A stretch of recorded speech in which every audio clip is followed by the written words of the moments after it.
Snoop, I want to thank you personally, okay? I want to thank you. You're welcome, Sean. You told me to start the podcast. You said I could do the opening. And I am so excited, Snoop, to be here with you for this podcast. We do movies. We talk about comics, TV shows. I might throw a video game or two in there. You love your video games, and so do I. You love my video games, not your own. Mine specifically. Yes, I love hiding them from you. So thank you for this opportunity to start the podcast. It means a lot to me. Wait, what video games do you hide from me? Which ones are you missing? Excuse me for a minute. No, I'll stay. I'll do the show. Okay. But I want to thank you, Snoop. You're welcome. Okay, this means a lot. You're welcome, Sean. Okay, you got some news? I guess. It's a very emotional episode right from the start. So let's see if I can find some emotional news. Actually, I've been thinking about it. We should probably go ahead and get this news out of the way before it changes again, as it always does. It's official again that Spider-Man will not be in Tom Hardy's Venom movie. Kevin Feige says so. Ah, yes. You know, well, so did Amy Pascal, I think. I think she eventually went back and said it as well. Yeah. But there's a video. I think it's, because the Homecoming premiere is this week. It's right upon us, Sean. Apparently it's good. Apparently it's really good. Can't wait to review it next week. Anyway, yeah, someone asked him about it, and he just said no. Like, just point blank no. And then he kind of backtracked, and he's like, I mean, they're doing a really good thing over there, but it's their thing. So no, he's not going to be in it. And this is our thing over here, and we don't want him to touch. It's nice and clean. There's no dust on it. So if I had to take a guess, I would say Amy Pascal doesn't know what she's doing. Yes, but I would say that officially these two canons would be separate, but if somebody wanted to, they could imagine them being together. Like, there might be loose connections. I don't even think they're going to do that. I think that was kind of what Amy Pascal was originally kind of hinting at, and then it might turn into something, which that's always a possibility later down the road. I think after, we're getting a trilogy of these Homecoming films now. Tom Holland confirmed it. Apparently he wasn't supposed to, but he did. So I think maybe after that, when Sony just gets it completely back, unless, Marvel does something to get it back themselves, we'll see Tom Holland in there. Because, you just said that this one's doing really well, and people seem to like him as Spider-Man already. They're not going to, waste that opportunity if they can use him in those films that no one really cares about right now. Yeah. So, yeah, like I said, it'll probably change next week, but it's our job to just keep up with it week to week. Yeah, someone needs to sit Tom Holland down and explain to him how this business works, because he also let loose something he probably wasn't supposed to. And this is probably a spoiler for Spider-Man Homecoming. Did you see that apparently Peter Parker was in Iron Man 2?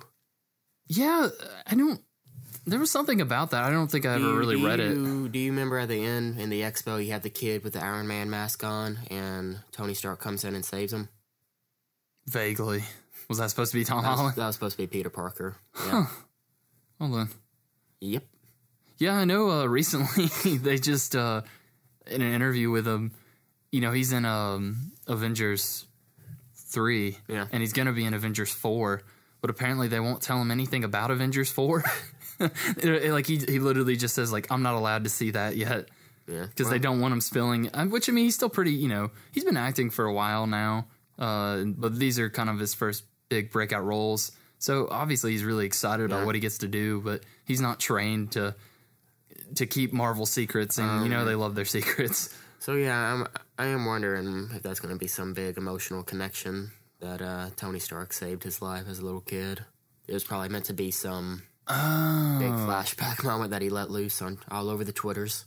Yeah, I didn't think it'll play into kind of their relationship in Homecoming. Yeah, and it kind of breaking down after he takes the suit away. You don't remember that scene?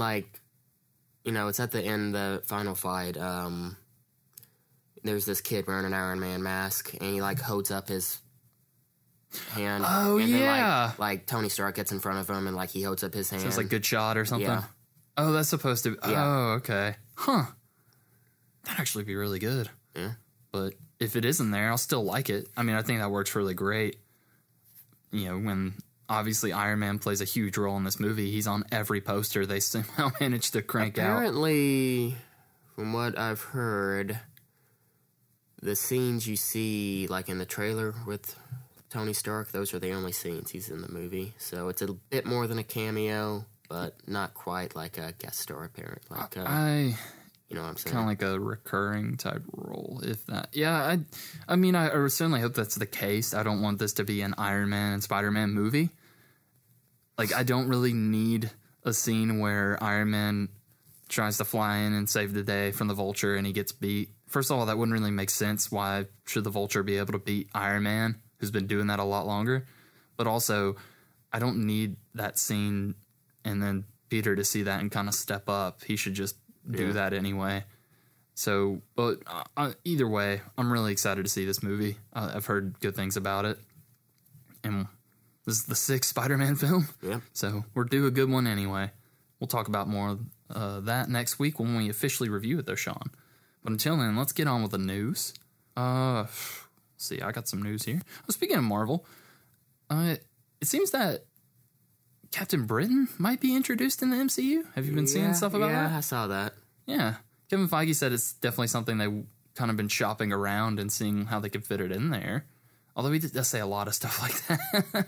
Well, pretty much, if anybody asks him, like, how do you feel about Blade? Like, oh, he'll be there. Just you wait. Kevin Feige's like, I'm gonna get all of them in here. It's all just his personal playroom at this point. Would you like to see Captain Britain in the MCU? Depending on the role, I guess I wouldn't be against it. Because I don't know a lot about Captain Britain, but basically he's just Captain America in England, and they interact at least once or twice. I think. I don't like you. I don't know much about the character. I think I don't think he's like a true super soldier. I think maybe he's got a couple of enhancements that make him stronger than an average human. And I think his real kind of introduction into the MCU is at a time either in the past or in the modern day. Captain America kind of runs into him and they like maybe fight together or fight each other and buddy up at the end. It's interesting because, and we talk about this all the time, is with Chris Evans kind of being on the way out, who's going to replace him? Captain Britain. You days are over, America. UK's coming back. What would I find really interesting and would actually like is if they go through and get Captain Britain, I want an American person to play him because every person in the MCU is played by a British person at this point. Yeah. Tom Holland's British.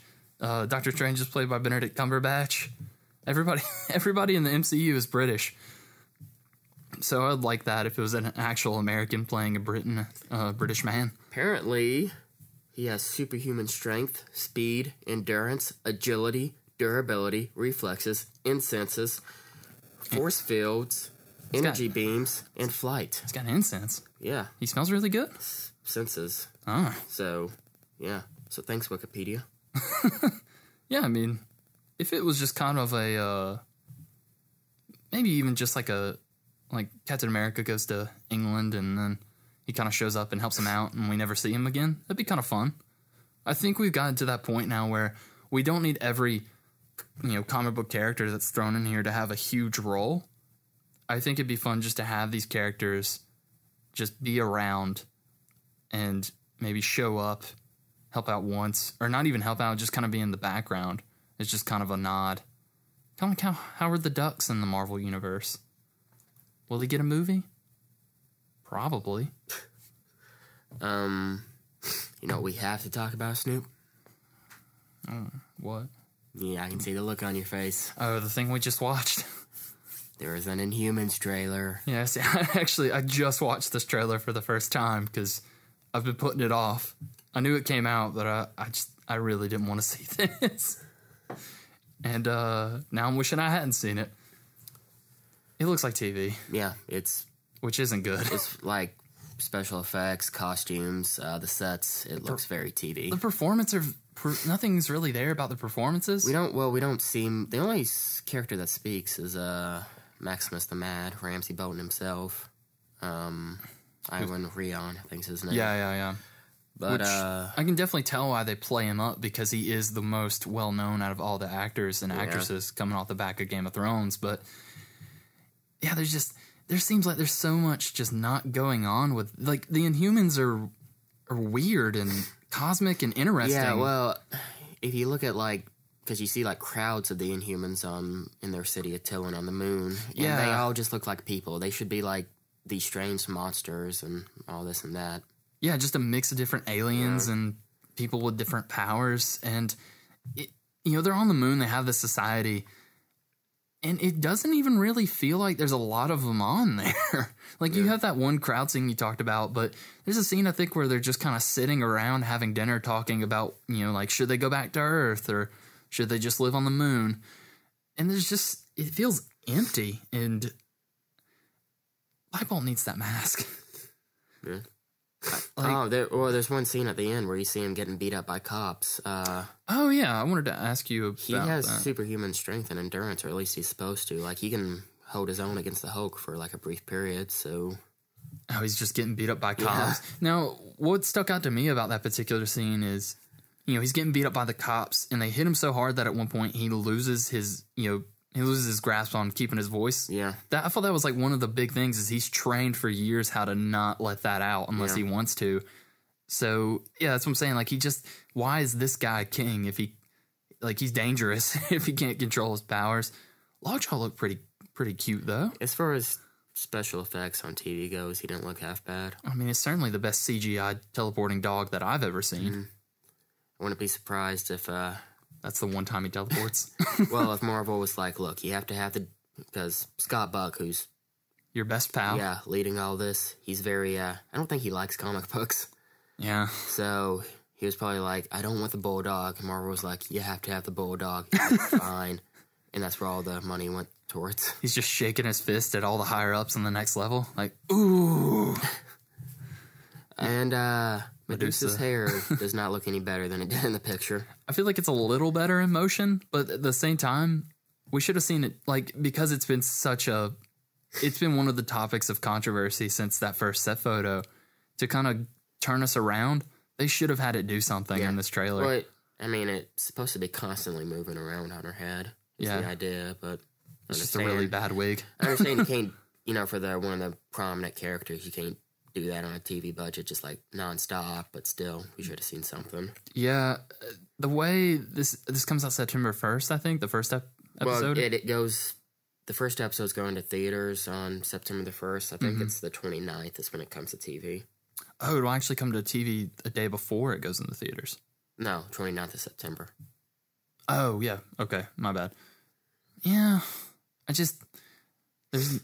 think this is a project that was originally intended to be a film, and when it got dropped, maybe there was already enough money going into it where they felt like they had to do something with it, or someone just really pushed to have it made.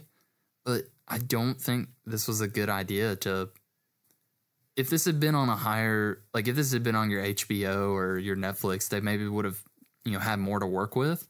But just to put it on ABC, which I know why they did it, because Disney owns ABC, but it just seems like there's not going to be anything worth sticking around with this after an episode.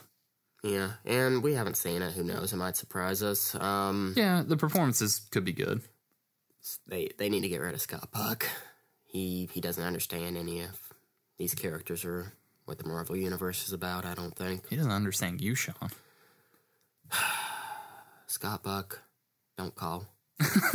You can still write, but maybe just take some time off. Yeah, I don't know.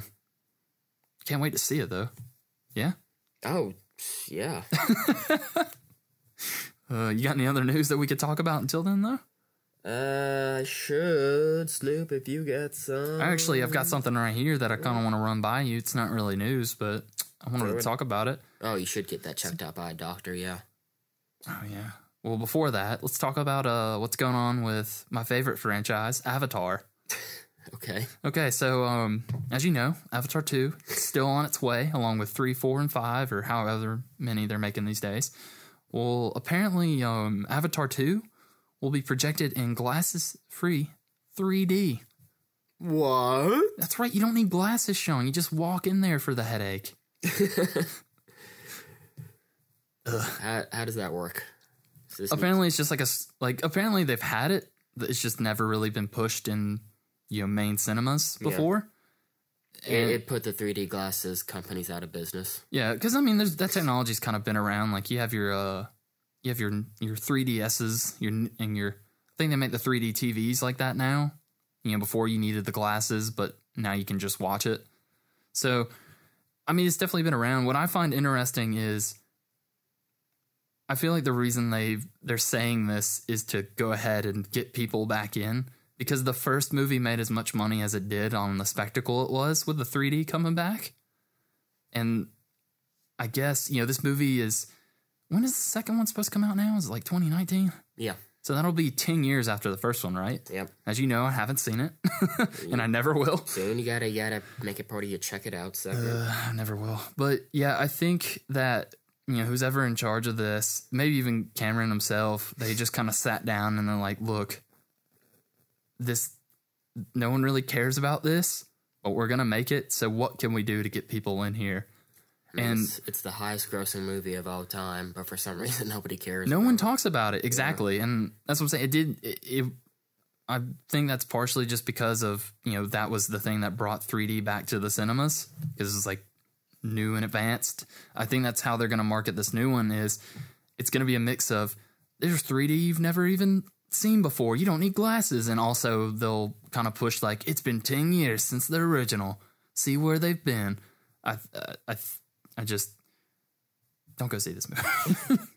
You spend a lot of time talking about this franchise on here. It bothers me. Considering you've never seen the movie. It bothers. Yeah, I'm sure the first one's fine. I've heard it's worth watching. I know, but that's what I'm saying. It didn't have any kind of cultural impact, and no one cares about it now. That's why it keeps getting pushed back. That's why they don't want it to go against a Star Wars or a Marvel film. So. I don't like how they're doing everything they can to make sure this one makes just as much money as the last one. Just make a good movie. I don't need a gimmick. Well, I've ranted enough to give you plenty of time to find some news, Sean, so maybe you should... No, I had all this prepared, Snoop. So Lamar Johnson is going to be in X-Men Dark Phoenix in a mystery role. Oh, I didn't hear that. Yeah. What's he been in? He? That person? Snoop, let's make some small talk while I definitely don't look it up. Actually, while you may or may not look it up, there's another person that got casted for Dark Phoenix. It seems like Evan Peters is going to be returning as Quicksilver. Yeah. Okay. How do you feel about that? You ready for another Quicksilver scene? I am. Yeah, how do you feel about this movie as it goes along? Considering Simon Kinberg is directing, you could flip a coin, basically. He's never directed anything before. No, he's just always been a producer. Yeah, what's funny is he's one of those producers that he's been there for both the good and the bad. Yeah. So you can really, it's a mixed bag right now, because he's done your X3s and he may have been involved with Wolverine or one of the bad Fantastic Four reboots. I think the most recent one is what he was partially involved with, but he's also been around for like Logan and First Class. So, I'm happy that he gets to direct this since he's been involved with it for so long. He definitely cares about these characters. Lamar Johnson has been in a lot of stuff. None of it you probably heard of. Maybe Home Again. You're right, I haven't heard of that. Okay, so he's an up-and-coming actor, we'll say. So there's no hint of what he plays into this? It just says a mystery role, so not sure who he'd play exactly. I'm sure we'll find out in time. He might be, because this one's going to be about the Dark Phoenix and the Shi'ar, but we don't really know through what other kind of mutants are going to be involved. We know Michael Fassbender is supposed to return. Mm-hmm. You think we might get a new Brotherhood of Evil Mutants or whatever? Because that fits perfect in with this 90s setting. Well, yeah, because I guess watching Magneto put his team together would be interesting. Yeah, I actually kind of like that. It adds something new, because my problem with this movie as it goes along is it is seems like a lot of the same, and, that last one I didn't care for, but hopefully this one will be good. It's definitely got all the elements it needs because Michael Fassbender and James McAvoy are back. Jennifer Lawrence is back. I guess she doesn't hate the franchise anymore like she did. I'm sure she gets paid well. Yeah, I guess something has to do with that. I just hope it's not Mystique-centered like the last three. Yeah. I like her performance, but it's just kind of weird to have her be the most important character in every single film. America loves Jennifer Lawrence. Do they still love Jennifer Lawrence? They do. She's just like us, Snoop. Oh, you're right. She just gets nervous just like us. She maybe does a podcast just like us. This is barely a podcast. Yeah. We should probably keep it going before it falls apart on us then. It seems like a couple of your favorite shows are renewed for new seasons, Sean. Better Call Saul, renewed for a 4th season. I mean, you're never going to watch it, but no, it's but great. I'm happy to know that there's more seasons out there that I may or may not watch. Yeah, considering how season 3 ended, which I won't get into because of you. Appreciate that. I'm curious to see where they go, definitely. You think they'll end this one at 5, like Breaking Bad? Maybe. I mean, this comes from, like, before the show started. Vince Gilligan, he said he wanted the show to take place before, during, and after Breaking Bad. And so far, it's still all taking place before Breaking Bad. Yeah. So, they might do a time jump eventually. I don't know. Is he involved with the show? Yeah, he's the creator. Because he is. Oh, I know he had that one show right after Breaking Bad with I think Josh Jamal was in it. Yeah, and that tanked. So I like Vince Gilligan. I think he's got a good handle on this universe that he created. So I'll get into it, Sean. I promise. Jeez. Oh, also, F is for Family has been renewed. Yeah, I saw that. So good. I actually still got to check that out as well. I'm just really falling behind, aren't I? You really let your television pile up. It's embarrassing. I'm sorry. I come in here and there's just a bunch of TV shows all over your house. Clean them up, Snoop. You got a guest coming over. I'll get to it. Oh, back to more X-Men stuff. Seems to be all we talk about these days, that and Sony. Rosario Dawson's out of New Mutants. She's being replaced by Alice Braga. Braga. We'll say Braga. Okay. I'm kind of sad. I would have liked to see Rosario Dawson in another Marvel thing. I wonder if it had something to do with the fact that she's a character in the MCU. Nah, I don't think so.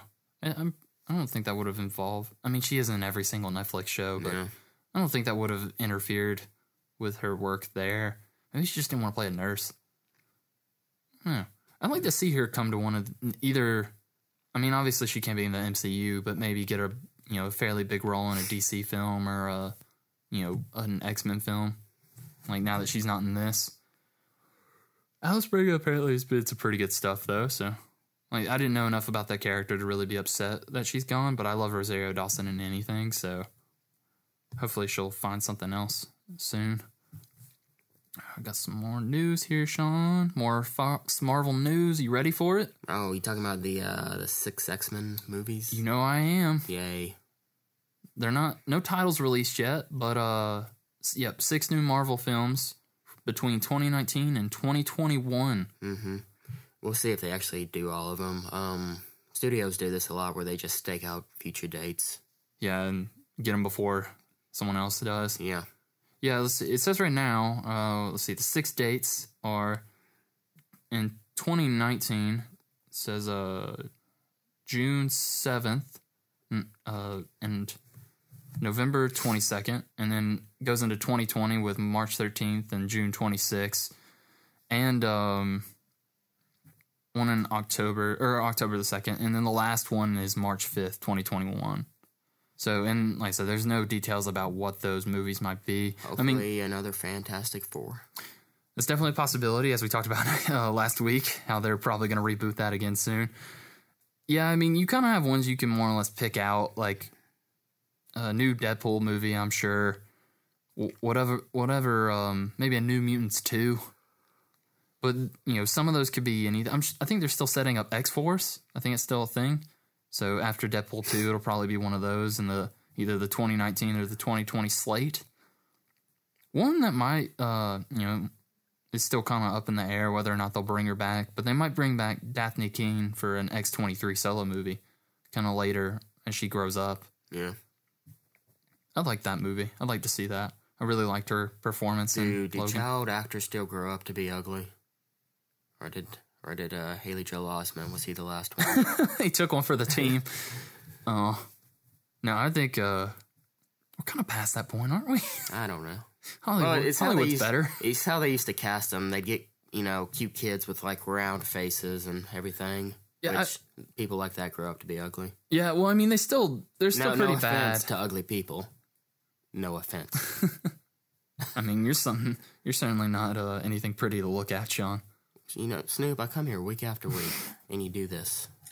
You figured I'd get used to you by now. Still working on it. But no, they still do that. When they made that Independence Day 2, they recast, who's the voice of Katara and... Mae Whitman. Mae Whitman, she's the president's daughter in the first movie, but they recast her with someone, like, much more attractive. Yeah, Mae Whitman, she's not unattractive. No, she's not, but I mean, like, you can tell that's definitely why they did that. Yeah.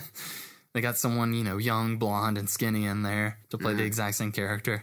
I'm just like, ugh. Finally, a role that represents who I am. I apologize for how I sound. I'm getting over being sick. Yeah, I was sick the last couple weeks. It's your turn now. Yeah. We'll just keep trading back and forth. It's great audio quality for the podcast. I think it's about all the news I got. Okay. Oh, actually, I wanted to talk to you. We're talking trailers this week. Did you see that new Death Note trailer? I heard about it. I saw the first one a while back. That's right. They did kind of come out with like a teaser. Yeah, this is the first official trailer. You didn't watch the show, I know, but nope. It's actually really great. Oh, I take that back. I saw one episode a long time ago. You should maybe go back to it. It's really great. It's not your typical anime where everyone gets unexplained power-ups and destroys the world or tries to save the world from being blown up. It's a completely different show from that. It's basically a kid, his name's Light Yagami, finds a notebook on the ground, and it has rules in it, and basically anyone whose name is written in this notebook shall die. And it's just this interesting journey that he takes where he basically he wants to use it to get rid of all the criminals and all the evil in the world and create a new world full of justice. It just kind of goes through this journey of it and looks at his sense of morality and how twisted it becomes by using this notebook that can kill people. And he even has, as it goes along, people begin to worship this character who's they know is killing criminals, and they give him a name. His name's Kira, which I think in Japanese stands for killer. But yeah, it just kind of, and the cops are trying to catch him as well throughout this whole thing. And it's just kind of this back and forth between him and this one particular detective trying to outsmart each other and kill the other one or capture the other one before they're caught. In this, it's just, it doesn't look awful. Nat Wolff is the main character, Light. And one thing they definitely nailed is there's a god who follows him around who actually owned that notebook. Because in this world, they're called Shinigami, which they're like Death Reapers or, gods of death. They each own a notebook, and he decides to just drop it into the human world and see what happens because he's bored. Because he lives forever and he gets tired of hanging out with all the other ones. And they have really good interactions, and you can tell that he doesn't actually want to help him. He just he kind of wants to sit back and see how everything plays out. So if he does need his help, he has to either trick him or convince him, or else he will get caught. It's just it's just a constant back and forth between all the characters in this world and how they manipulate other people into getting their way. And in this, it's just kind of like, Nat Wolff's being bullied, and that's why he decides to start killing people, because he's tired of being bullied, and he thinks other people who bully are, bad. And I think it's someone else who says, hey, you could make the world a better place. And I just don't think they nailed the characteristics that make that an interesting story. But Willem Dafoe's the voice of the demon, and that's pretty spot on. All right. It comes out in August, so I'll watch it. It's going to be on Netflix, and I don't know. I'll see how it goes. Dylan's really interested in it, our friend Dylan. Yay? Yeah, maybe look into it, Sean. Watch that trailer at least. I'll watch the trailer. Good. I think that's all the news I got. You got any more news? No, sir. All right. Well, guess we can maybe get into that main topic. All right, we saw a movie this week, Despicable Me 3. How do you feel about Gru? Like how he's come along as a character? He doesn't have as good of a haircut as his brother Drew. Huh. The Gru crew. The Minions are funny though. Shoot. They should have their own movie. That's the kind of humor I like, where you don't have to think about it. Or think of anything at all. Just shut your brain off for an hour and a half. Yeah. Nah, we saw Baby Driver. I wanted to see the house, but you were against it. You're like, let's go see this baby drive some cars. So Baby Driver, did you like it, Snoop? We'll do our usual spoilers review, if that sounds all right to you, Sean. I'm cool with it. I'm down. You good with it? All I'm right. down with these kids. And I think we should throw in the thing I started last week that you love so much. No. where we summarize the story. That would spoil it. No, we can do a short summary. I would spoil it. Why are you being so bitter? Oh my goodness. Look, we're going to summarize the story in parts without spoiling it. I'll start if it makes you feel any better. Go ahead. All right. There's a driver named Baby. He's working for a criminal to like be a getaway driver for like bank heist and stuff. Yeah, he drives people away from banks, and then he meets this girl. Yeah, her name is Deborah. Mm-hmm. And then he falls in love, and he wants to get out of the game. But that might be difficult. It might be really difficult. They might not want him out of the game because he's such a good baby driver. You wanted to throw that in, didn't you? I was all right with it. Okay. So yeah, that's a basic summary. Yeah, see? That wasn't as bad. You made this a lot worse than it should have been. Well, how'd you feel about it? I really liked it.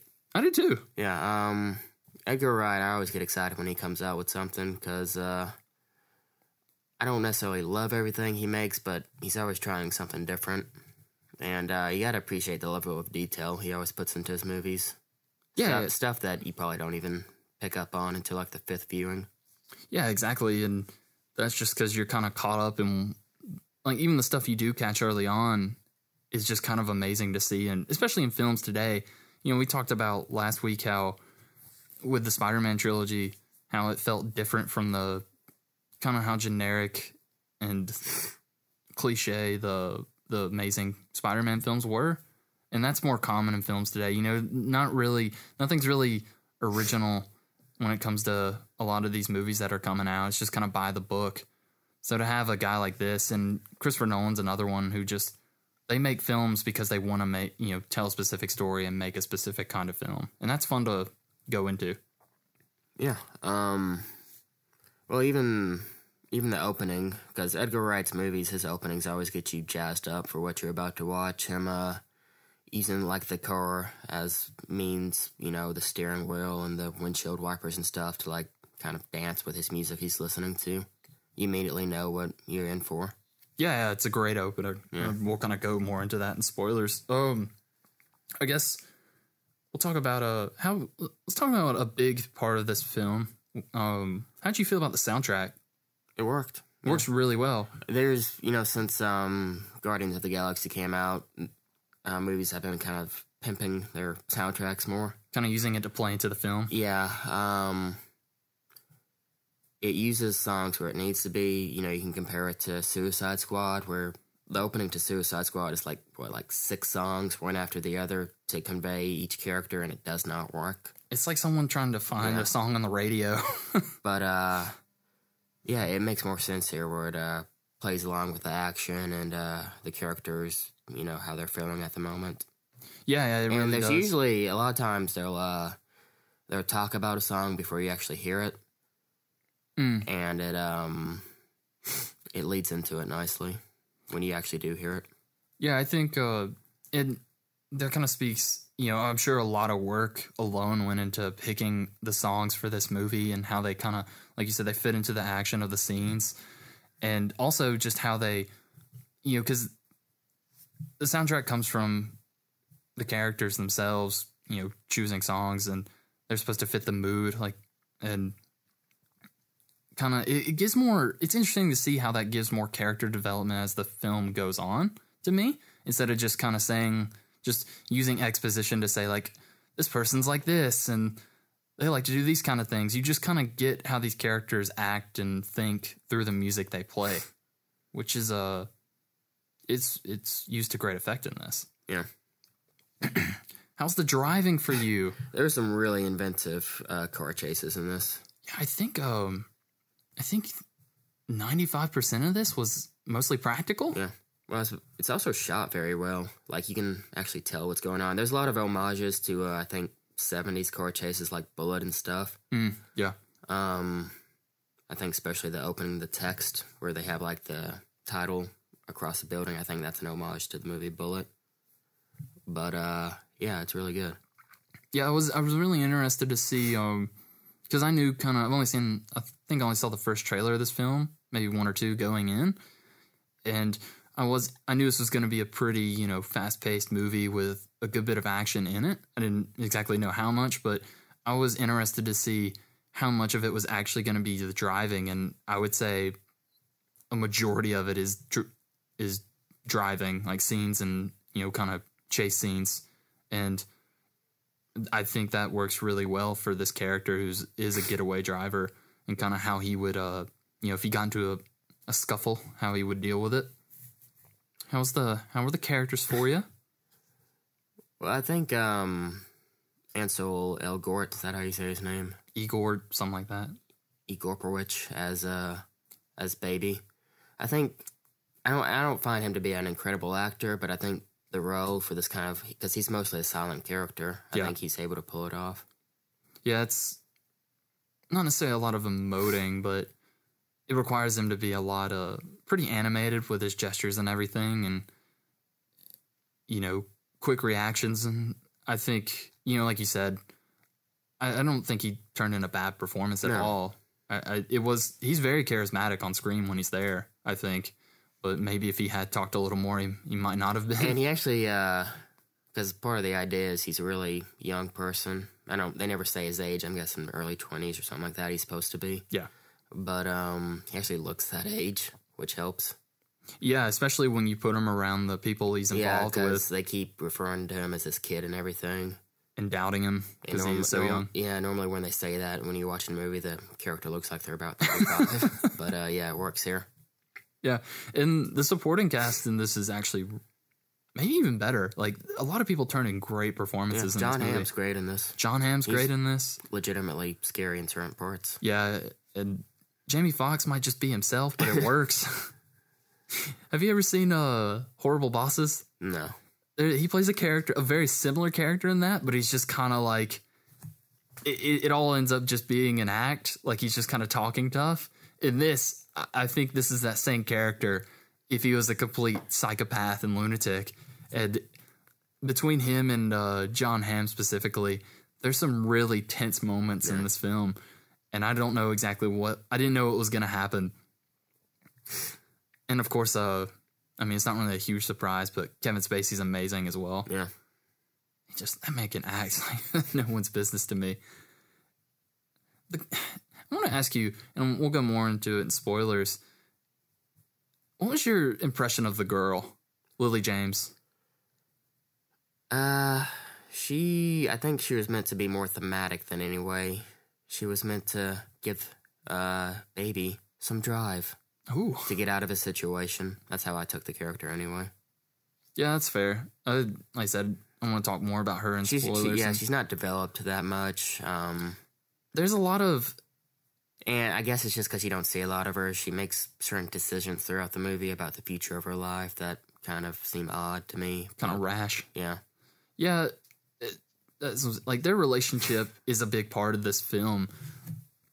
And that's evident. Who's that playing her? Lily James is the name of her name is Deborah in the film. Yeah. And I mean, like, as far as her performance goes, I think she did great with what she was given. I think that she was exactly the character they wanted her to be.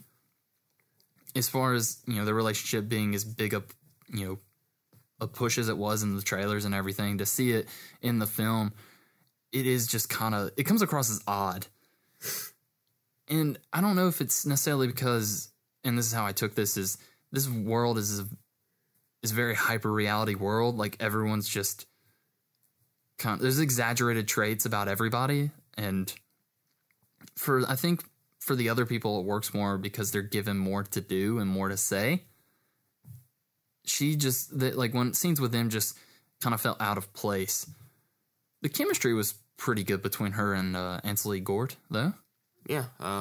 Then when they're talking about music and stuff, it comes across like a lot of times problems that movies have when characters develop a romantic relationship is they just have a romantic relationship out of nowhere. Mm-hmm. You had some actual chemistry moments here between the two. Yeah, definitely. Let's see. So we've covered the driving, the characters, the music, some solid action in there. I guess that about does it. Is there anything else, non-spoilers wise? Well, how do you feel about this, ranked against some of Edgar Wright's other movies? Oh, good question. I'd say it's pretty high. I'd had a fun time with this. I don't know if it's my favorite by him. I really like Hot Fuzz is probably my favorite. My favorite is still Scott Pilgrim. But Scott Pilgrim's great. Yeah. I think. Let's see. The last film he would have done. It was going to be Ant-Man, but then World's End, wasn't it? Yeah, that would have been, which came out. It's been a while since that came out, maybe 2013. So I liked it better than The World's End. The World's End is still a good movie, but I think the characters were more interesting to me in this than The World's End. The World's End, they're all just kind of pricks, and which I mean, it was funny. And, Simon Pegg and Nick Frost are great in what they do. But like I said, these characters were really great. And the action's just, I don't think he's ever done a movie like this before with this kind of driving stunts. So yeah, it's, pretty amazing that he's able to pull off such great chase scenes, considering he's never done it before. Yeah, and I think that was the case with The World's End as well. He had a pretty good fight sequence in there that a lot of people talk about. And he had never really done a fight sequence like that before. I think he just is able he's very versatile in his directing, is able to just kind of jump in. And I think what also helps, and you mentioned it, is he throws his style in there with it. Mm-hmm. And I think that's what works as well as it does. He's not afraid to, make these moves that, not a lot, either people haven't done, so there's really nothing to go, buy it, or just, he has an idea and he knows it works for his story. I guess I can say it because it's in all the trailers. The character of Baby, he has, tinnitus, so he listens to music to kind of drown that out. Mm-hmm. And it also really helps with his timing when he's moving around and driving and everything. And they do a lot of interesting stuff with that. Yeah, they do. This movie was filmed in Atlanta, our backyard. Yeah. So there's a lot of references to Atlanta and Georgia itself, which I'll try and mention one or two that I remembered. One of my friends said, I think he said the biggest plot hole in this film is the fact that there were no potholes in these scenes.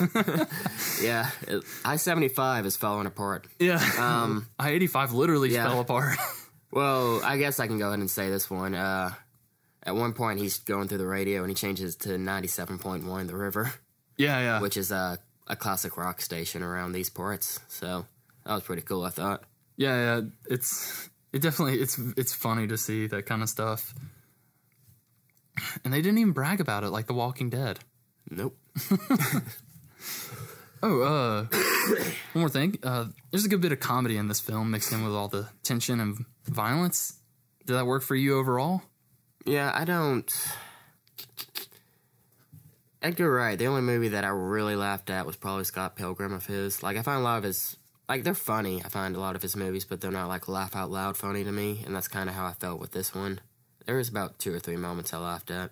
Yeah, it's just... It's more... A lot of the characters are clearly just... There's one character in particular I remember just kind of being there for comedic relief. Yeah. And I think it speaks to the writing is... Even that character is later... He's used as comedic relief, but it's also for a specific reason. To kind of, show Baby the people he's around are dangerous. And that speaks a lot for the writing to even just, little stuff like that, have it be important. A lot of the comedy came from the supporting cast. Mm-hmm. And I think I think it works as well as it does because of the actors they got for this. They got a lot of actors who are clearly have a lot of range. You know, they can be these funny characters that kind of relieve the tension, but at the same time they can kick it up to 11. And I don't know, like I was genuinely scared at points during this film about what was going to happen next. So yeah, there's some good laughs in there for me. You just love Scott Pilgrim, don't you? Just never shut up about it. Wow. It's a good film. You know, we should talk about Avatar, your favorite movie. Touche, Sean. Touche.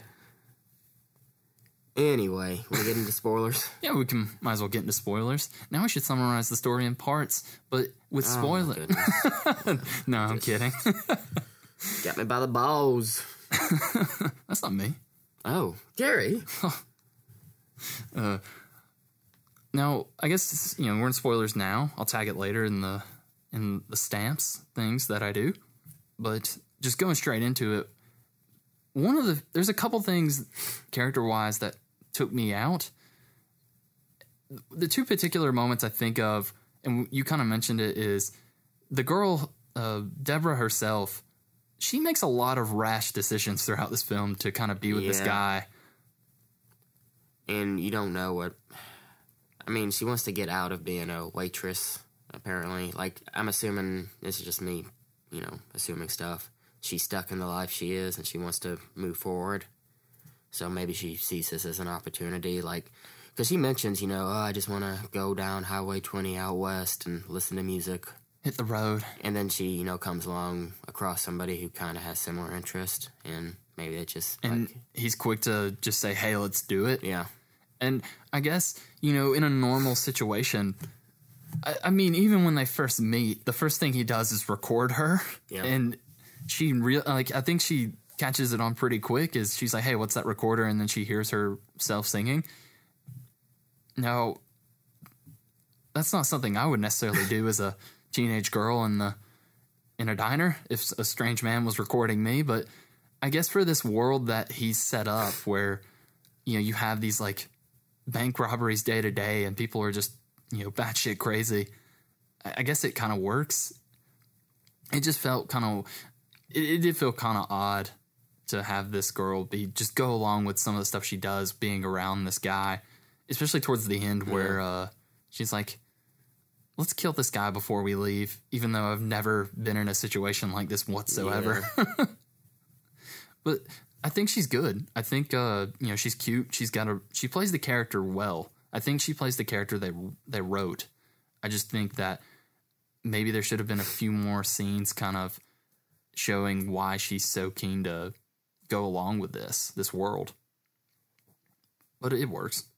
What about you? Any other things? Oh, sorry. We'll get back to you in a second. Wow. Another thing that was just straight out of character for me, and I wanted to ask you about it, is Kevin Spacey's character. His turn at the end. He turns he just turns good at the end for no reason. Yeah. I wouldn't say it was for no reason. I think he had developed kind of a closeness to Baby. Yeah, I mean, that was definitely evident because, you know, you have the scenes where he's like, you know, he stole my car with all that shit. Yeah. And instead of killing him immediately, he was just like, I think he says like he didn't even stop him. He's just impressed by the balls on him or something. Yeah. And even when he's just like, hey, you know, we're straight, that doesn't mean we're done. He threatened to break his legs and kill every single person he loves.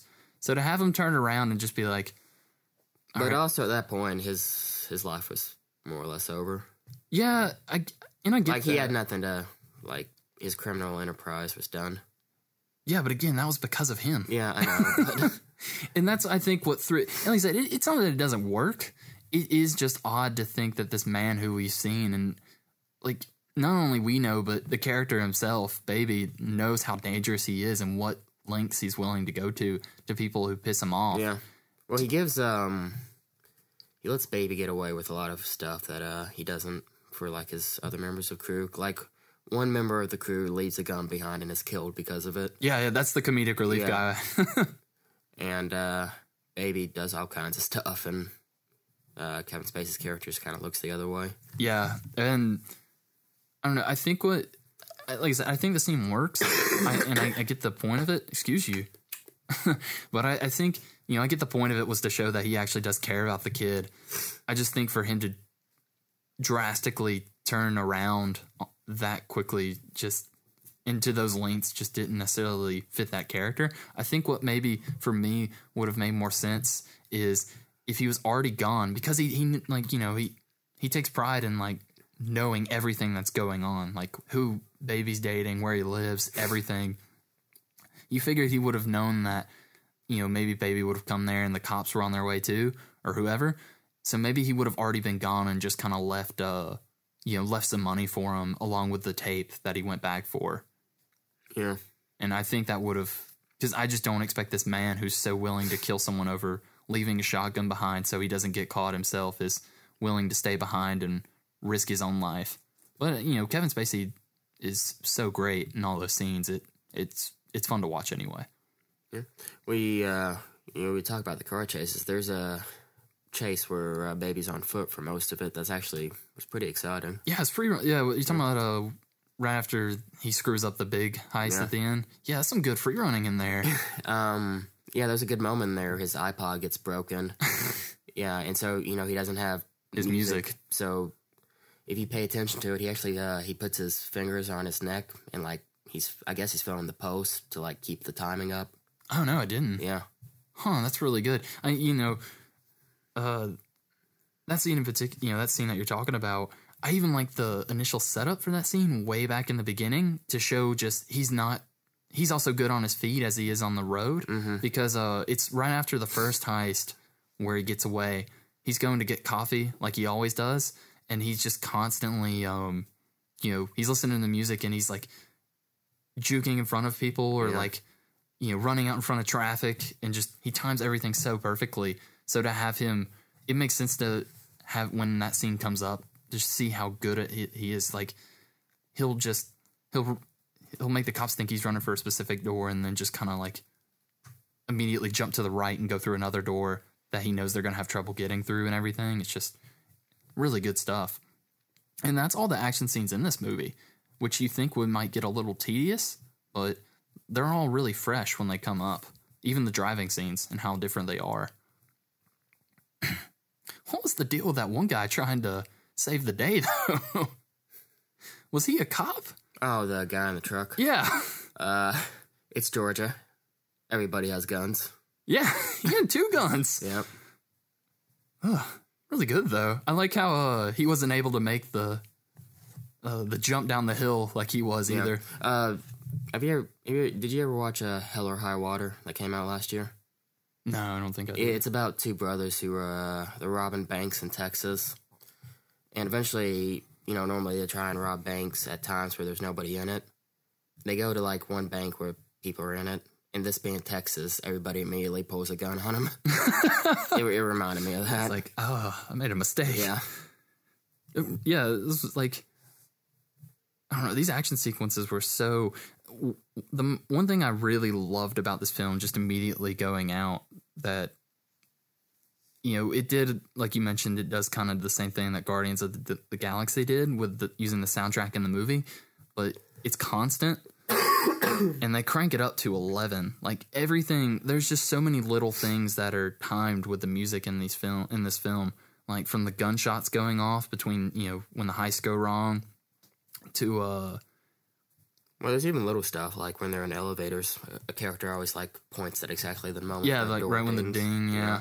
And I think when Jamie Foxx goes crazy and kills all those cops who, I guess they were cops or they weren't cops, during the, when they go to buy the guns. Yeah, undercover cops. He says, he times the the shootout to Baby's music. At the end, he says tequila, right when it ends. Like, it's insane how well this soundtrack was used. And I thought I was going to get tired of it because it is, there's a few scenes that they cut it out. Like when you said the iPod gets shot to show that, he's kind of off his groove. He doesn't know how to time his scenes and stuff. But other than that, it's throughout the whole movie. And there's great songs in here and they're used to great effect.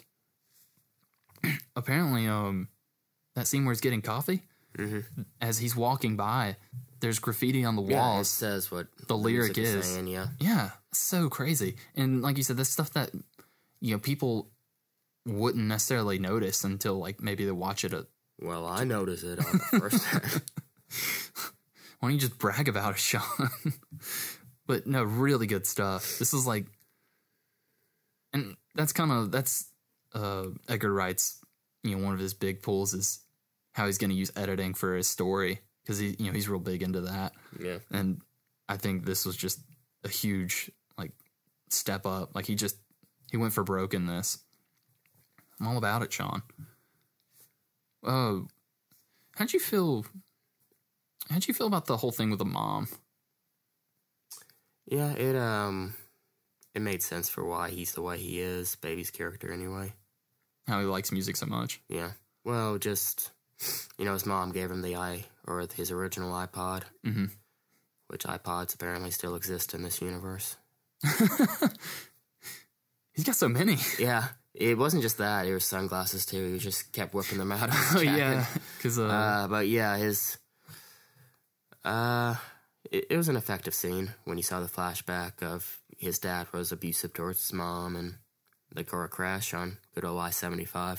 Yeah, I guess, I think it would have been a little more effective for me if it's very Guardians of the Galaxy-ish to me. Like, because he has the mixtape from his mom and everything. But, I mean, it works for this film. I'm not saying that he should, Edgar Wright shouldn't be allowed to do that. So, I did like it. Was that his dad? Yeah. I know. See, I thought that was like, I think he says it's his dad at one point, but he doesn't really mention him past that. So I thought maybe because of his mom being a singer and a waitress that she had multiple. I mean, I assumed it was his dad. Well, no, at one point it was when he was talking to Deborah about it. He said, that's how I lost my mom. And then he paused like, my dad too. So. Yeah, I guess he just didn't have because he was abusive, he didn't have a really strong relationship at all with him and didn't care about him. But yeah, I think it's great for like I said, it's kind of samey after seeing Guardians of the Galaxy do it, but it works for this character and kind of explains why he's so obsessed with his music and everything. He's got a different iPod for every mood he feels. Yeah.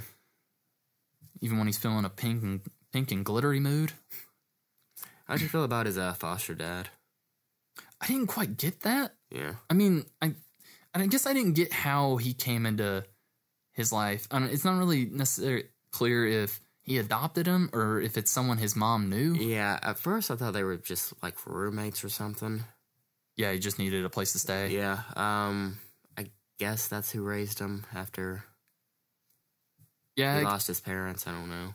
And, either he was already deaf and that's why why he knows sign language and why he can talk to him. Because he doesn't talk a lot. The most, he talks a lot towards the end, I guess, and mostly to Deborah because he feels comfortable with her.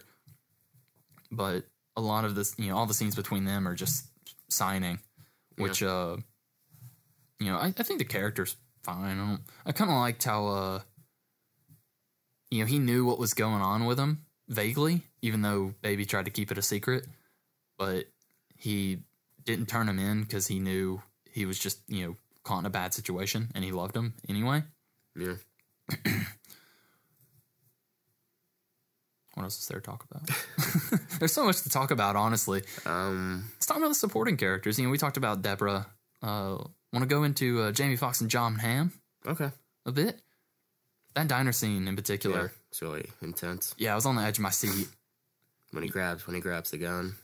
Not even. Oh, wait, are you talking about later when John Hamm's trying to kill him? No, when I'm talking about the initial diner scene where they all go in there because Jamie Foxx is like. Yeah, and Jamie Foxx stands up and with the gun to rob the place and Baby grabs it. I forgot about that. Even before that, though, where I was scared of John Hamm because he keeps calling him out on, he's like, I know your entire life. You're just like any other white dude. You worked on Wall Street and screwed up your life and then ran away with your slut of a girl or lover or whatever. Yeah. And John Hamm's just like sitting there and the girl's like, you don't want him angry. When he sees red, you see nothing. You see black. Yeah. And I'm just like, when's he gonna kill him? Yeah. Because I knew I knew from that scene that's what that was going to happen at the end is, you know, because Jamie Foxx, from the minute he's on screen, I mean, he's clearly crazy and will kill people, but you knew that they did that specifically so John Hamm can, like, just go insane and be even more dangerous. So I was waiting for that to happen, and I thought it was going to happen in that diner scene. But I don't know. You know what I actually really found interesting is Baby's been in this business for years. Mm-hmm. You know, I think since he was like, I think he says since Kevin Spacey, who plays Doc, says he's had him involved since he was able to see over a steering wheel. Yeah. Well, they refer to some type of ghost where, like, he lost police on Spaghetti Junction. Yeah, the ghost of I-85. Yeah, so, and if nobody's ever had the pleasure of trying to navigate traffic on Spaghetti Junction, consider yourself lucky. But, yeah, so I think he had been doing it for a while, even before he met Kevin Spacey's character. Yeah, but, you know, he's been in this life for so long. What is interesting about that is you know, he's still, obviously, he's a good kid, but he hates the sight of blood and just death, because in the opening scene, he just drives up a little bit to play his music. Or no, take it back. In that scene, he's making sure that, you know, he doesn't want anyone to get killed, but he also doesn't want to, he's waiting for them to kind of go behind pillars so he doesn't have to see. Mm-hmm. And then later on in another scene, I think it's where they rob the armored truck, is where he drives up a bit, and you see there's something going on behind the bushes next to him, but he does that so he can't see. Mm-hmm. And that's, you know, to think that someone had been in this life for so long, you figured they wouldn't care and they'd be used to it, especially at a young age like that. Yeah. I guess, are you glad he got the happy ending? He had a somewhat happy ending. He you know, he goes to jail for so do you think the ending actually happened where he... I was going to ask you about that. I think it was meant to be ambiguous. Me too, because, you know, he's obviously in jail for a little bit before even the trial. I think it's 25 years, but he has the possibility of parole in 5 years, and he doesn't look 5 years older. Yeah. Well, it's... So I think, yeah, I'd like to think that they kept that ambiguous, and that may just be... I don't know, because it's in color at the end, and I think that was supposed to, you know, solidify. Well, he has one fantasy in the movie where he fantasizes about Deborah, and that's black and white. Yeah. And then at the end, it's black and white, and then it turns to color. Fades to color, yeah. So that makes me think that it actually was real. Yeah. I think if it had just been left black and white, like the original fantasy that you're talking about, it, you know, could have been like, did he or did he not? So, I mean, I guess I'm happy for him. I mean, it's one of those things. And I guess we should say, he's not a bad guy on a personal level, but he is a criminal. So he does deserve to go to jail, I guess. Yeah, I mean, I mean, he's, you know, besides being a getaway driver for criminals, he is technically an accessory to murder. Yeah, he's just kind of, he gets in over his head multiple times, and then it's gotten to a point where, and that's what I'm saying, like, Kevin Spacey wasn't going to let him out. Like, he's just like, you're my lucky charm, and he's like, now it's time to make, like, he was telling him, like, it was a good thing to, you know, now you're going to make profit, which I thought was actually a good move. Is they didn't have the whole movie just him trying to pay him off, and then he decides to say, you know, like, screw it, I'm leaving. Yeah. He actually paid him off, and there's a reason he still has to keep doing it. Originally, I thought it was going to be that, you know, being a pizza driver wasn't enough for him, and that's why he decides to go back. But he's actually fine with it, and it's just Kevin Spacey forces him back in. So, yeah, I think the story's really well paced as well. It's very fast paced, you know, but that fits the, you know, him being a getaway driver and everything. It all fits to have this movie be, you know, quick and to the point. There's a lot of tension in here. The supporting cast in particular really just, they sell those scenes that I didn't know what was going to happen. John Bernthal was in the beginning of this. Oh, yeah. Yes. I thought he was going to have a bigger role. Yeah, I thought he was going to be more of the Jamie Foxx character. Yeah. Because he's pretty crazy, too. But I guess when you're in, I guess the point was to show that there's multiple guys that are just Kevin Spacey, he never uses the same team. More than twice. Yeah. His final moment, he walks out of an elevator and says, "If you never see me again, I'm dead." So maybe the character's dead. I don't know. Oh. Yeah, I guess that's true. Huh. He was good, though. Like you said, he kept taking his sunglasses off and putting them back on. Did you like the Asian guy who got killed? Yeah, the Asian of home invasion or whatever they called him. Yeah, and he has he changes his hate tattoo to hat. Yeah. Because who doesn't like someone who likes hats or something? I think that, because his biggest moment is the Michael Myers joke with the mask. My favorite joke was, there's that one, but there was Eddie No-Nose, formerly like Eddie the Nose or whatever. Oh, yeah, and he says, I think he asked him how he got, or, what happened, and he's just like, that's one of Eddie No-No's no-no rules or something. Like, it's ridiculous and fun. Yeah. And what I like about, John Hamm and Jamie Foxx, and I don't know who played Darling in the film, John Hamm's girlfriend. But he's Isa Gonzalez. Yeah. But those characters were obviously supposed to be the main crew that we see Baby interact with. But even just the characters like John Berthal and the Asian guy and No-Nose guy, they all had a interesting they all had a distinct personality. And it's kind of clear they were all brought in for a reason. I probably should have brought that Asian guy in for his own sake, but yeah, he's clearly just brought in to make that joke and then also screw up so we can see just what lengths Kevin Spacey will go to save his own ass. That Michael Myers joke was in the trailer, though. Yeah. I think it would have been better if they had saved that. It would have been, yeah. Because that was probably the funniest joke in the film.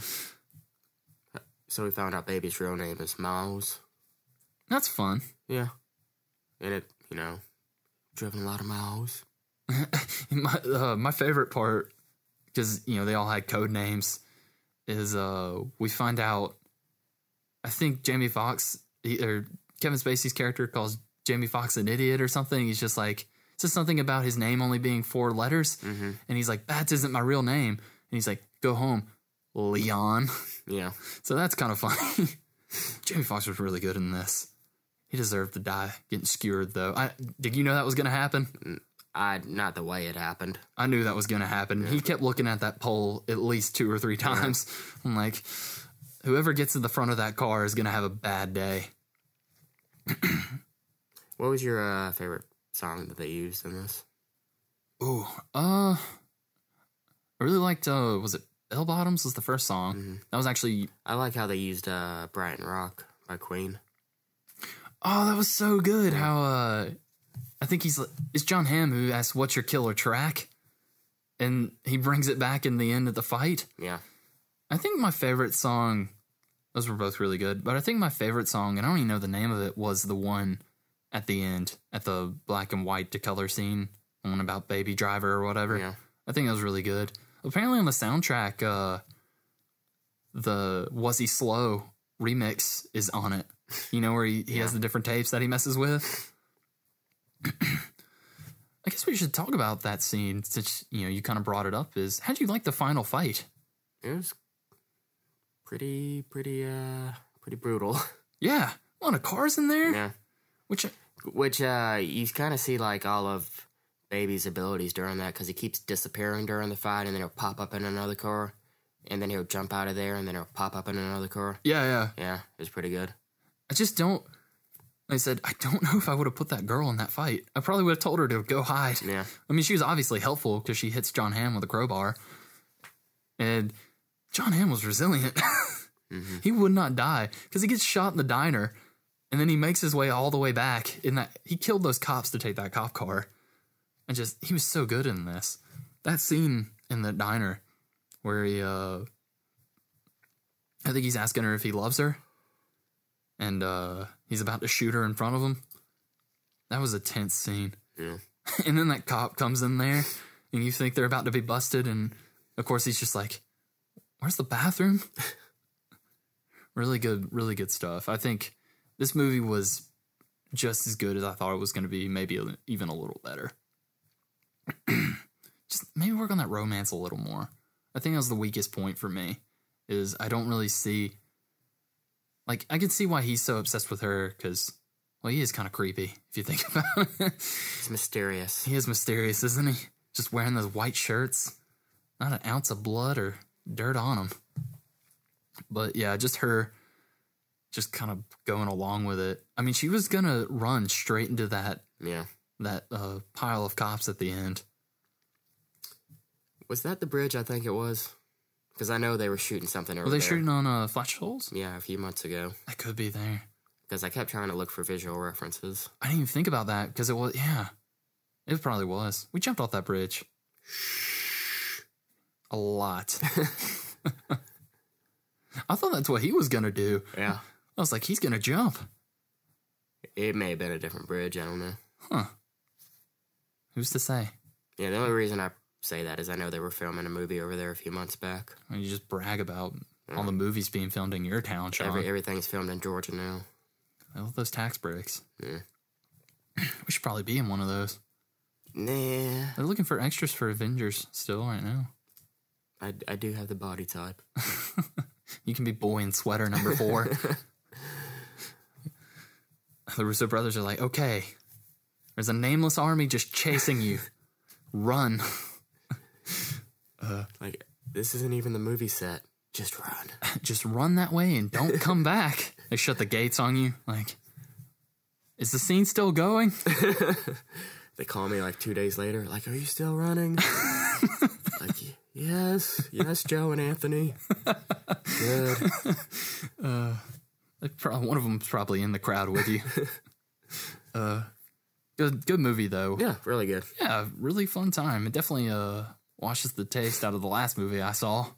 Yeah, it's good for nothing but franchises, superhero movies, and comic or your animated nonsense that comes out this time of year. It's good to have something original like this. Yeah, and that is one thing that kind of not necessarily worries me, but I am interested to see. How have you checked on how... It's apparently... I just saw the title of an article. It said it might be Edgar Wright's first domestic hit. So, really? Yeah. Huh. Well, that's good. His movies don't make that much money. No, I think they do bigger overseas more than anything. And after they're released, DVD sales and stuff definitely kick in. Because he makes such good films. Yeah. So it's good to see that, he's kind of getting... Hopefully he gets the recognition he deserves for this. Because this is a really fun... I think this is a film that's got something for everybody in it. Could be the new Fast and Furious, Sean. I hope. Could have Baby Drivers just coming along the way. Baby Driver, Tokyo Drift. It's a prequel, though, about that Asian. He has to buy a different mask. About how he invades all those homes. We should probably give an unnecessary rating before we finish up, though. Mm-hmm. So my question to you is, what would you give this film? I would give this film 3 iPod classics out of an iPod Nano. Wow. High praise. Yep. I'm going to give this film 1 Jonathan's name tag. Wow, Sean. Sorry. 2 Joes. And 1 Ansel Egort's Mole. Because that looked pretty good on screen. Really charming guy. Sure. He'll be back for more things, I know. All right, well, we probably got some time here. Well, even if we don't, we're going to keep going anyway. So let's just go straight into our next segment, Sean. Check it out, son. We're really sticking with that? Yeah. All right, whatever. If you're going to make me recall the plot of all these movies... I just want to make sure people are up to date on the parts of the movies, Sean. Snoop. We'll talk about this later. But let's check some stuff out first. What have you been checking out? Well, I finally got to read Underwater Welder. You knocked out that whole thing pretty quickly. Yeah, it's only 220 pages. Just bragging all day today. It's really good. I don't want to get too much into it, but it's about this guy who's an underwater welder, and he's about to have a son. And before his wife is like 8 months pregnant, and he goes out onto an oil rig for like 2 weeks. Underwater? Well, the rig is above water, but he's like welding under it. Huh. Actually, I don't know if it's an oil rig. It's some kind of rig. It may not even be underwater. I think this movie took place in trees. But, He stands in a kiddie no, pool. he goes to a rig, and, he's under there, welding underwater, and he comes across something that takes him back to his childhood. It kind of acts as a, kind of a time portal that takes him back to his childhood, to his father who drowned when he was a kid. Underwater. Yes. Actually, he was buried under sand. It was quicksand. But, so it's really good. It's by Jeff Lemire, and I don't want to get too much more into it than that, just because it would spoil a lot of it. But, yeah, it's not really that verbose. It doesn't use a ton of words. It's visual, a lot of it. If you like visual, if you like your comics to be more visual than dialogue-driven, you'll definitely like this one. So you're saying if people like pictures Yeah. and they like comics Yeah. that have pictures, Yeah. this is for them. Yeah. But it's good. Yeah, I checked out a couple of pages after you finished it. The art style is very interesting in this. Mm-hmm. It's all black and white. Yeah. Yeah, and the characters are they're kind of detailed, but at the same time they're not. But, like, they have all these expressive lines on them to, like, make them look like they're tired or, stressed out or whatever. It's interesting. Yeah, it's very exaggerated in their characteristics. And I don't know, it could be... I'll probably get into it now that you're finished with it, if you don't mind. Sure. Yeah? Well, before I do that, I'm going to tell you what comics I've been checking out this week. I just, before you got here, and made me watch that Inhumans trailer and talk about all this stuff, I just finished the Action Comics Superman Rebirth crossover that happened recently. The Superman Reborn arc. So, you should really get into Superman Rebirth. I'm if you going haven't. to soon. The Action Comics part was the only part I've read of Action Comics. I would say I might go read that again just for the art by Doug Mahnke. It's really great. But the story in this is so good. I think Peter Tomasi writes this. I think there's someone else who does as well. And it's just kind of, it's more about, Superman has a new kid, John. It's more about him and him seeing his dad, Superman, what he does through his eyes and kind of coming into his own. His powers haven't really fully developed yet, and they're not really sure how far they will develop because he is half human. And it's just about the Kent family getting used to this new 52 world that they're in, because for whatever reason the new 52 Superman is, he's dead, and the Superman that's in this world is the Superman pre-52, and just kind of like the Justice League now knows that, and he's just kind of having to step in now that the new 52 Superman isn't coming back. But to have this kid in here and add this family element makes this a really interesting book. It's real grounded. There's a lot of they're not in the city in this. I think in Action Comics they are, like, skips ahead, but they're just kind of in this. They're back in I think Hamilton County is the county that they're in, and then just trying to not only just be involved with this new community that they moved into, but also this world and getting used to what's been changed and why it did change and how they're gonna maybe get it back. In the crossover, he goes against what's the guy in the purple hat, Mr. Splizlik or whatever, the magic Mxyzptlk, the fifth dimensional dude. Yep. And his stuff and why he comes back ties more into the Dr. Manhattan Watchmen stuff that started Rebirth and how it's involved somehow. There's been a guy walking around doing stuff. His name's Mr. Oz. He hasn't been revealed yet, but he's either Ozymandias or someone else. But basically, he captured a bunch of different characters throughout the DC continuity because he thinks that they're going to be in the way for whatever's coming. And you see Mr. Say it again? Mxyzptlk, that guy. You see him escape, but you also see a bunch of other people around in this prison that Mr. Oz has made, and one Tim Drake's in there. So, I don't know, I'm really interested to see where this Watchmen stuff goes. I know there's a big event coming up either next year or later this year. Things like Doomsday Clock. That's going to probably go into it. But yeah, definitely getting into Superman Rebirth. Yeah, I read the first, I think, 3 issues when it first started coming out, and I did really like it. It's something I'm going to start up again soon. Yeah, I really like this kid too. I don't like Batman's kid that much. I really like John. Yeah, because he's He's just he envelops. He has these innocent characteristics that Superman has, but on a kid level. So it's even, I don't know. There's a bunch of fun stuff family stuff they do. Sean, they go to the fair at one point. They just do fair things, and John's like, "Can I win all these games because I have powers?" Superman's like, "No." All right, maybe just one. Really good stuff. He's a fun dad. He is a fun dad. He's like, you get to wear glasses too. Maybe wear this hat. Such a good family. What else you been checking out?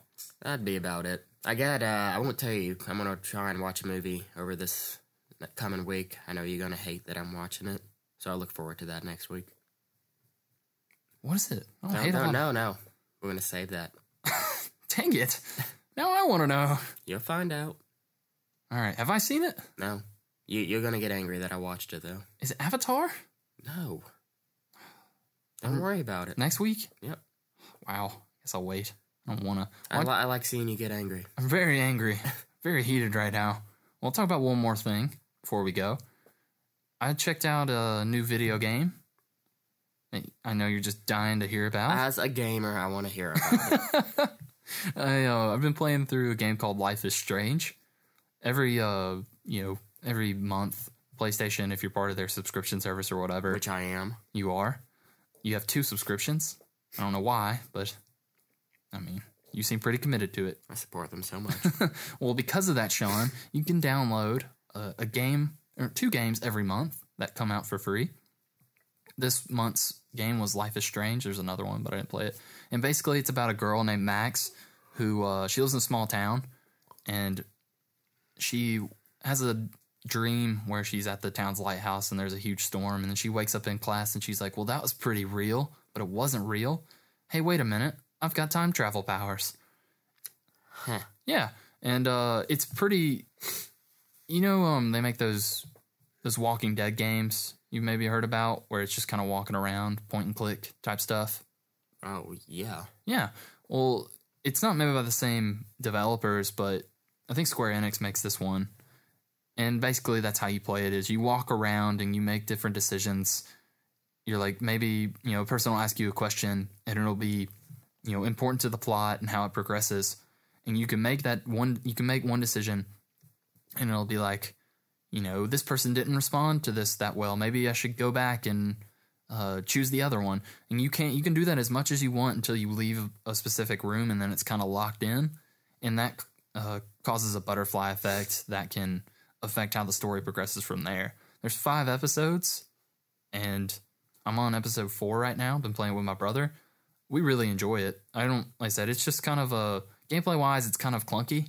The camera angles are a little off. You're trying to look at one thing, and so you can interact with it, but you can't really see if you're able to interact with it or not. But it's just a very simple, like rewind mechanic that these other games like The Walking Dead and Guardians of the Galaxy and Game of Thrones haven't had.